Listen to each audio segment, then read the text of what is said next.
UFC Fight Night Vegas 6, Lewis vs Oleinik takes place this weekend, and I'm going to be going through the entire card, starting with the early prelims, ending with the main event, giving my prediction and breakdown for every single fight, starting with our early prelim opener of Irwin Rivera versus Ali Kwesi from the Middle East, a number 8th ranked bantamweight, making his debut in the UFC against Irwin Rivera, a guy who made his debut in the UFC not too long ago. Both guys, should they be in the UFC right now? Probably not, because their records are not too amazing. However, we have to fill up these cards, which means a lot of people are going to be getting opportunities. Irwin Rivera made his debut against Giga Chikadze not too long ago in the featherweight division. Finally, he's back to his actual division of bantamweight. I feel like he's going to do a little bit better there. However, I am going to be picking Ali Kwesi in this fight because he's the number 8th ranked bantamweight in the Middle East right now, and not to mention, both of these guys don't have very good records. Ali Kwesi lost both of his first 2 fights professional in his career, and since then has been 9-1 compared to Irwin Rivera,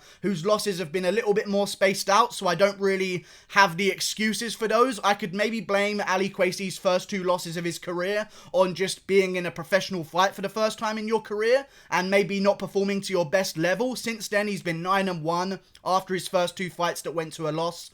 Not too bad. Fought some good opponents. Irwin Rivera has fought some good opponents as well. However, the records of Irwin Rivera's opponents have been achieved by fighting lesser opponents than the records of Ali Kwesi's opponents have. Ali Kwesi's opponents with better or similar records to Irwin Rivera's opponents have fought tougher guys with better records to get their own records to then lose to Ali Kwesi compared to Irwin Rivera. I feel like the competition level that Ali Kwesi has been facing off against because of this is much higher. So I'm going to be giving it to Ali Kwesi. I do worry because he is coming in on short notice. How is his gas tank going to be? But then again, I feel like he's going to get the job done. Irwin Rivera fighting back down at bantamweight. He did just go to he took a lot of damage against Giga Chikadze. He got hit hard, although he survived and looked somewhat good. He got hit hard in that fight, and he's turning right back around, cutting down to bantamweight. I feel like Ali Kwesi is going to get the job done.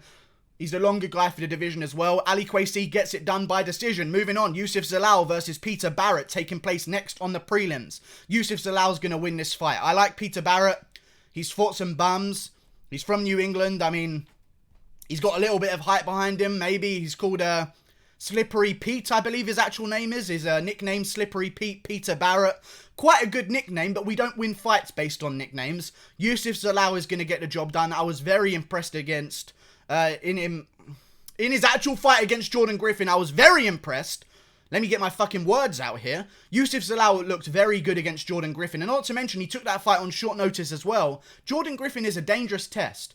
He wasn't supposed to be in the UFC, but he's so good and gritty that he got there himself, despite not having the best of records. Won his fight on the Contender Series that realistically he wasn't really supposed to be winning anyway. Got the job done there by rear naked choke, and Youssef Zalal went out there and not only stuffed the takedowns, but didn't really give Jordan Griffin too much control time whatsoever, which means that Youssef Zalal is learning from his losses. I like it. He's the younger guy. He's evolving more rapidly. Peter Barrett has not fought for quite a long time. Coming back at 33 years of age.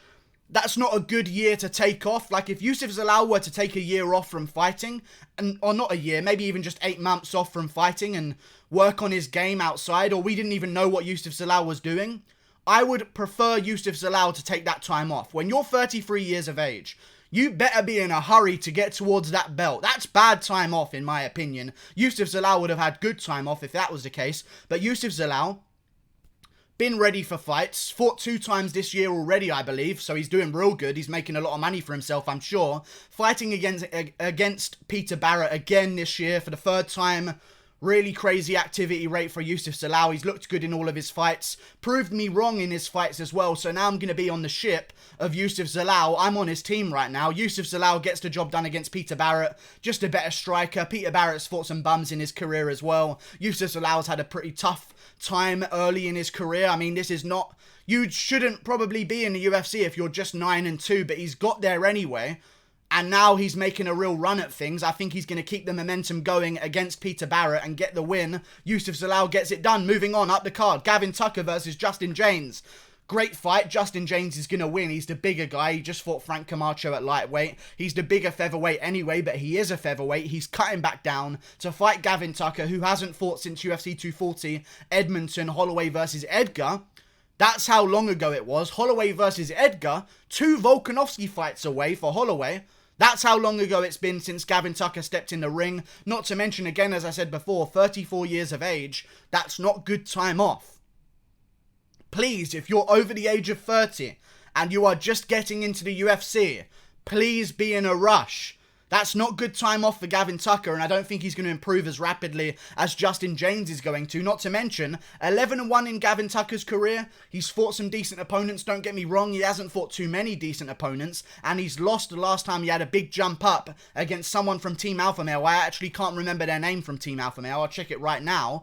Gavin Tucker lost to a guy from, it was Rick Glenn. That was the guy's name, Rick Glenn. 19-4, a big step up in Gavin Tucker's career. I know he fought a guy in the UFC before that, but it was Sam Sicilia, who was 14-7 at the time. Then he took the jump up against Rick Glenn, lost that fight by unanimous decision, which tells me that maybe you found your ceiling, and at the age of 34 years of age, you're not going to really break through that ceiling and make groundbreaking improvements in your game this later on in your career. So I believe I'm going to go with Justin James here. He's riding the momentum of a first round TKO against Frank Camacho. He must be feeling real good about himself right now. He's fought good competition. Justin James gets it done against Gavin Tucker. Moving on up the card, Andrew Sanchez versus Wellington Turman. This is a tough fight to predict. A really tough fight to predict. I think I'm going to go with Andrew Sanchez. Wellington Turman is very good. His first few fights that he had in his career weren't really anything to write home about. He fought some bums. He's had some close fights. He went to a split decision against Carl Roberson, which is nothing to be ashamed of.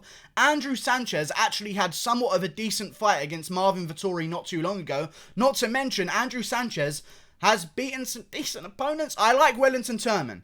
He's just not really done anything that makes me believe that he's this much better than everyone else. Like, he's not doing things dominantly. He's not winning fights easily. Whereas Andrew Sanchez, before losing to Marvin Vettori, won fights against guys like Marc-Andre Barriault, Marcus Perez as well, which is another win that Wellington Turman has on his record. I believe I'm going to go with Andrew Sanchez. I think they're very equally skilled. Wellington Turman is a favourite, and I think this is a 50-50, so I'm going to be going with Andrew Sanchez. He's also the bigger guy in the division, with a reach advantage as well. I'm going to go with Andrew Sanchez to wear him down over 3 rounds and get a unanimous decision win. Moving on, Nasrat Haqparast versus Alex Munoz.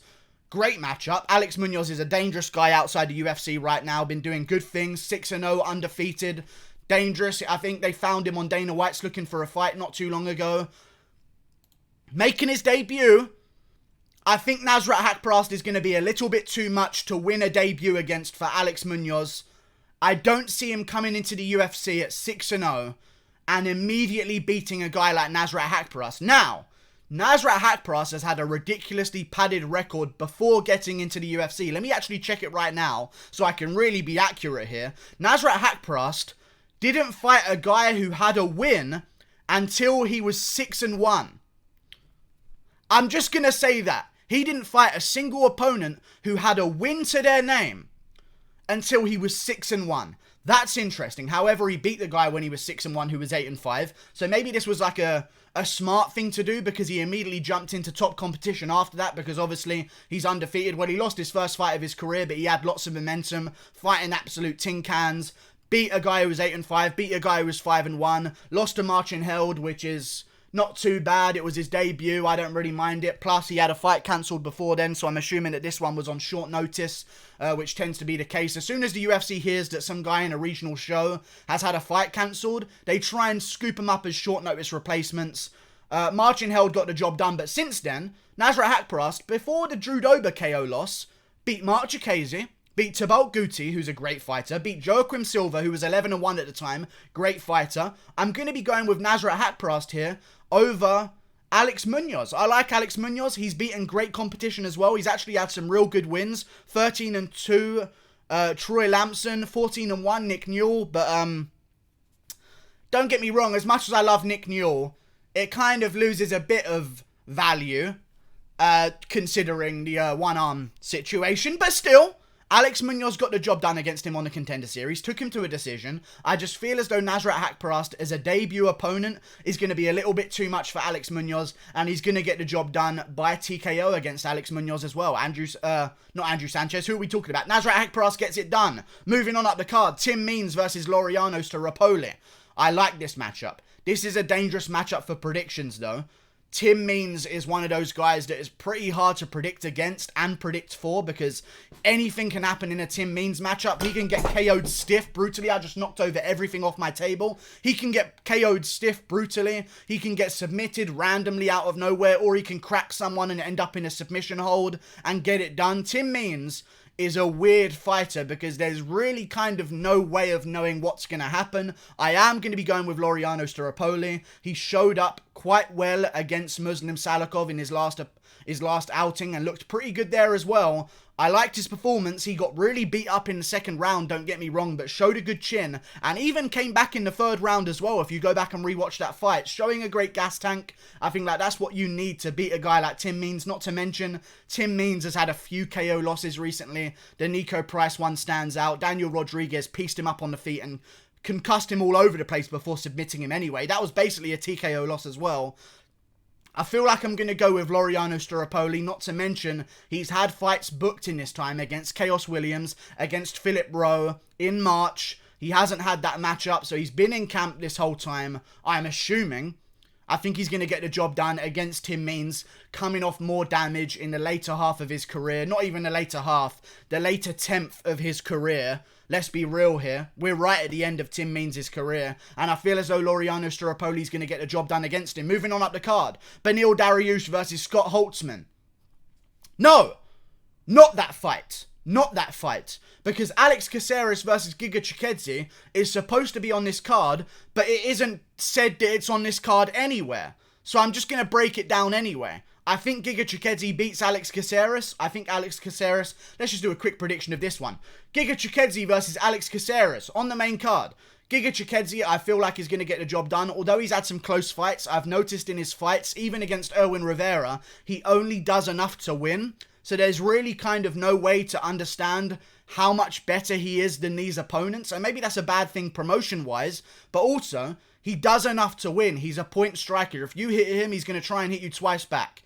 If he hits you twice back, he's going to start moving around because he's ahead of you. I think Giga Chikadze is going to get the job done against Alex Caceres. I like Alex Caceres. The Chase Hooper win. Now that we've seen Chase Hooper on the feet, it's one of those wins for Alex Caceres against Chase Hooper.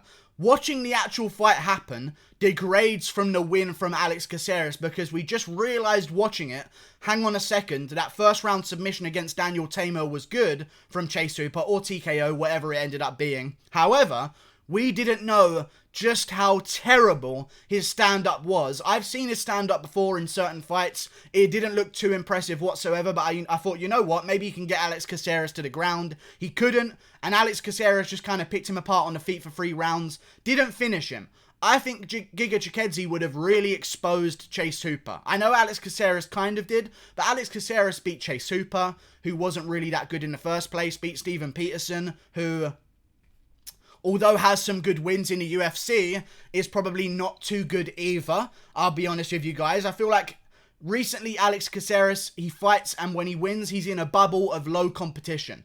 As soon as he takes a jump up against a streaking contender who has some momentum behind them, he loses. We saw that against Kron Gracie, even though Gracie was making his debut. There just seems to be a level of competition where Caceres cannot get over. And I know he said in his last fight that he improves every single time. I understand that, but I don't really see him improving every single time. In fact, I don't even see him improving at all. Like, he doesn't really use kicks too much anymore. Maybe because he's scared of takedowns. Of course, that would be a reason that might make some sense since the Kron Gracie fight, and especially fighting a guy like Chase Hooper who wants to get it to the ground. I just feel as though Alex Caceres is going to lose to Giga Chikadze just by being a bit of a worse striker. Giga Chikadze is a little bit more technical and clean, bit rangy as well. Giga Chikadze gets the win against Alex Caceres by unanimous decision. Moving on up the card, Beneil Dariush versus Scott Holtzman. Let's talk about this fucking death trap. Jesus. It's like Tim Means. Beneil Dariush is dangerous to predict.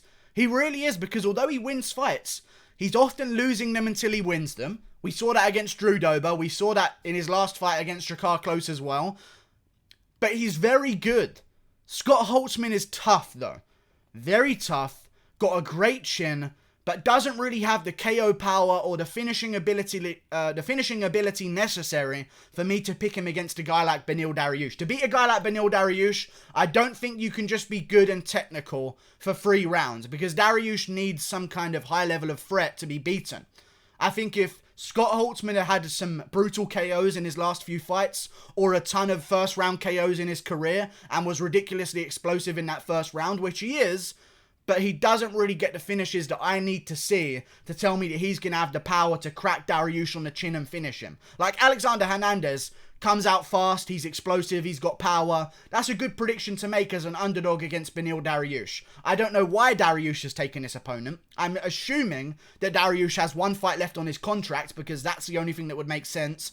Why else would you take on Scott Holtzman when you could be looking for guys like Makhachev, Diego Ferreira, who you already have a win over Dariush? Dariush has good wins. Wins over Drew Dober, wins over Diego Ferreira in the division, wins over a lot of people in the division that not a lot of people would realise.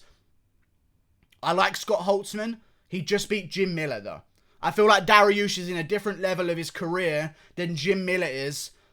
Dariush gets the job done against Scott Holtzman by submission in the later rounds. I like Scott Holtzman. He does seem to slow down somewhat in his fights because he's so muscle-bound of a guy. I think Holtzman's going to win the first round. He's going to make the second round close. In the third round, Dariush is going to earn himself a submission victory, getting the job done. Moving on. Yana Kunitskaya versus Yulia Stoliarenko. Wow, first time. I like that shit. Yulia Stoliarenko from the featherweight season of The Ultimate Fighter. I believe it was Gaethje and Eddie Alvarez's season was the featherweights. Or Whittaker and Gastelum's season. It might have been Whittaker and Gastelum's season of The Ultimate Fighter. Regardless of what season it was, I believe that Yana Kunitskaya is going to win this one. Yulia Stoliarenko has beaten some good girls outside the UFC, but went to a split decision against another jump-up in competition who was 5-0 at the time. Not really a good look if you're going to be coming up against Yana Kunitskaya, who was closely beating Aspen Ladd for 2 rounds by holding her up against a cage. And I know I really hate to do this. I really hate to predict a fight based on holding someone up against a cage, but Yana Kunitskaya is very good at holding people against a cage. Okay? She's got good clinch control. I think she's going to get it done against Yulia Stoliarenko, not to mention Stoliarenko taking this fight on short notice as well. Yana Kunitskaya, I believe, was supposed to be fighting Ketlin Vieira. Maybe not. Maybe so. I'm not even too sure. But Yana Kunitskaya was supposed to be on this card. Yulia Stoliarenko got put on this card on short notice. I'm going to be going with Yana Kunitskaya. Moving on, Darren Stewart versus Maki Pitolo. Now, Maki Pitolo is dangerous. He beat Charles Byrd by TKO, looked quite good doing it as well. However, he beat a Charles Byrd. There's something in my fucking eye. He beat a Charles Byrd who was coming off KO losses to first Edmund Shabazi and second Darren Stewart. 2 TKO losses in a row. That somewhat takes away the credibility of a win over Charles Byrd in my opinion. Not to mention Maki Pitolo is a natural welterweight. I know why he's taken fights at middleweight, because he wants to jump in on short notice and make himself a bit of money in that division before maybe starting a new leaf at welterweight if it doesn't work out. He's had a good performance against Charles Byrd. Darren Stewart also KO'd Charles Byrd. I feel as though Darren Stewart's going to get the job done. Too big, too strong, and too dangerous up close in the clinch, which is where Pitolo likes to do his work to the body. Maki Pitolo has some of the nastiest body shots in the clinch, maybe other than Dan Hooker. I'm not going to go that far, actually, whatsoever. Sorry. Let me take that all back. He has some of the most dangerous body shots in the clinch in the unranked section of the middleweight division of the UFC. That's a major downgrade than what I just said. However, I feel like I still stand by it. Maki Pitolo's got dangerous shots to the body in the clinch. When you throw shots to the body in the clinch, you lower your hands down away from your chin. Darren Stewart has some of the nastiest elbows in the clinch in the middleweight division, period. I feel like Darren Stewart's going to crack him with an elbow in the clinch, hurt him, maybe get the finish, or just hurt him enough to win rounds. Darren Stewart wins the fight. I'll say by unanimous decision. I wouldn't be surprised if it was a TKO finish though, but I think that Maki Pitolo is a tough guy. Plus he's not cutting too much weight, so he might be able to take the damage. I feel like Darren Stewart wins this one by a close decision, and he wins the moments, not the rounds. That's how he wins. Darren Stewart's going to win big moments where he might drop Maki Pitolo or wobble Maki Pitolo and then go after him a little bit as well. But Maki Pitolo is going to be winning the majority of the fight until those moments. But the moments are going to secure the win for Darren Stewart. He gets the job done. Moving on. Chris Weidman versus Omari Akhmedov. Fucking Weidman. Weidman, man! I really don't like Weidman. I'm going to pick Weidman to win. Weidman! I really don't like him because I hate predicting fights and worrying about a chin level of density. I really don't like that because Omari Akhmedov can crack in that first round. Although he doesn't have many TKO finishes, he's got big power in that first round. However, I recently watched Akhmedov versus Vettori. Akhmedov cracked Vettori in that first round, rocked him quite badly. Not enough for a 10-8, but won a 10-9 round. Won the second round 10-9 as well. Has really good leg kicks, matter of fact. Really good inside leg kicks. I saw that in the fight as well. Also watched his fight with Ian Heinisch. I think Chris Weidman can take down Omari Akhmedov. Not only do I think that, but I know that Omari Akhmedov slows down dramatically as the fight goes on. Dramatically. And you're talking about a guy in Chris Weidman with 5-round experience. I'm going to go with Chris Weidman. I really am. I think he can go in there. He can get Omari Akhmedov to the ground because Akhmedov is a way smaller guy than Chris Weidman. Way smaller. Not to mention he's got a ridiculously shorter reach advantage as well. Let me check the reach advantage for Weidman here on the main card. Weidman's got a 5-inch reach advantage for a white guy.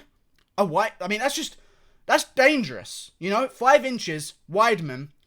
He's got a long reach for the middleweight division, even though he looks like he's got short arms. Weidman looks like he's got short arms.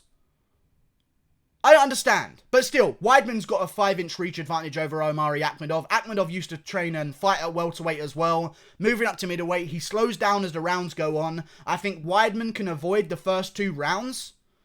I think he can avoid the first 2 rounds by taking down Omari Akhmedov, which means the power of Akhmedov's going to get drained away for the 3rd round. When Akhmedov gasses out anyway, Weidman's going to get the job done against him and start picking him apart on the feet in the 3rd round after a dominant first 2 rounds of grappling. I think Weidman gets it done. In fact, I think there won't even be a 3rd round to see. Omari Akhmedov slows down dramatically at the end of the 2nd as well. He doesn't really have a good gas tank, especially when you put a good pace on him, like Marvin Vettori did. Because Marvin Vettori in that 3rd round of the Akhmedov fight, I thought it was a 10-8 round maybe. He was dominating Omari Akhmedov in that round with volume and pressure and activity. Omari Akhmedov has a gas tank problem. If he hasn't addressed it, he's going to get beaten by Weidman. I'm assuming he hasn't addressed it at 32 years of age. Weidman's going to go in there, get a double leg, ride out the first round, and then in the 2nd round, go for the takedown again. Akhmedov's going to be way more gassed out, and Weidman is going to sink in the arm triangle, getting the win by 2nd round submission. But Weidman's chin just worries me, man. It really does just worry me, because his chin is not there anymore. I just don't think Omari Akhmedov is going to have a chance to land on the chin while he's having a double leg shot against him from Weidman. Weidman gets the job done by 2nd round submission. Derek Lewis versus Oleinik. Again! This card is so annoying, man. This card is so 50-50. It's so annoying. But they've put Derek Lewis as such a big favourite. Did you not watch Lewis versus Ivanov? Odds makers? Did you not watch Lewis versus Ilir Latifi odds makers from light heavyweight? Those were really close fights. How dare you put Derek Lewis as that big of a favourite against Oleinik, the biggest veteran of the game? Okay, a lot of people talk about veteran status. Oleinik is maybe the biggest veteran inside the game. Dangerous guy, 59-13. I know as a factor, it might not be too good. You round some of those numbers up, you're looking at a 4-1 record, which isn't bad, but to be doing that in the later part of your career, fair enough if you go 8-1 early, or 16-4 early in your career, and you have a record like that. But to keep that same ratio and go 59-13 this far into your career, Oleinik is a savage. I think he's going to win against Derek Lewis. I think he's going to go out there. He's going to engage in the grappling situations and hold Lewis up against the cage. Eventually get him down in a bit of a tangle. I don't think Oleinik can pull guard here because you don't want to pull guard against Derek Lewis. You don't want Derek Lewis on top of you. That's just a problem. I think Oleinik's going to go out there. You've got a guy in Derek Lewis who's going to be looking for the KO punch. I think the best way to beat Oleinik would be a Volkov. A guy who can keep him at range, pick him away with shots, keep him at bay, just stay away from me a little bit. Don't come near me, don't come near me. I'm going to chew you up from the range.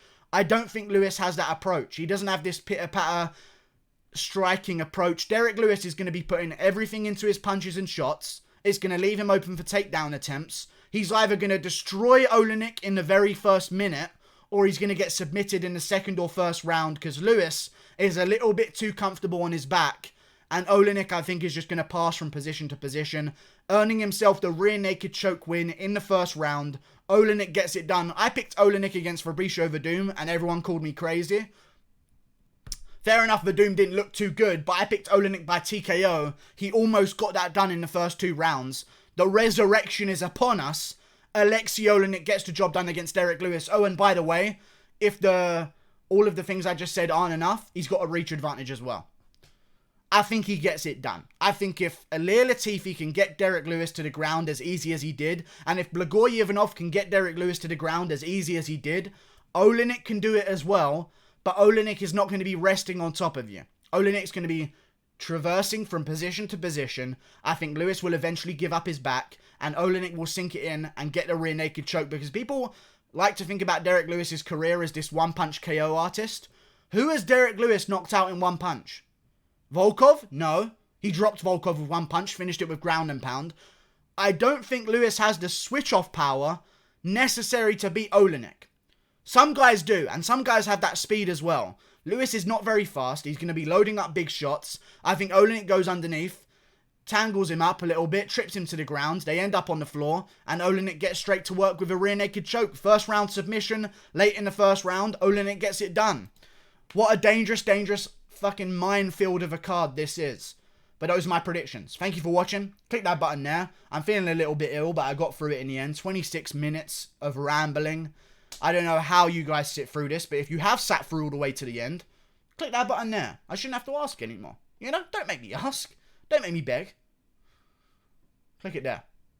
Goodbye.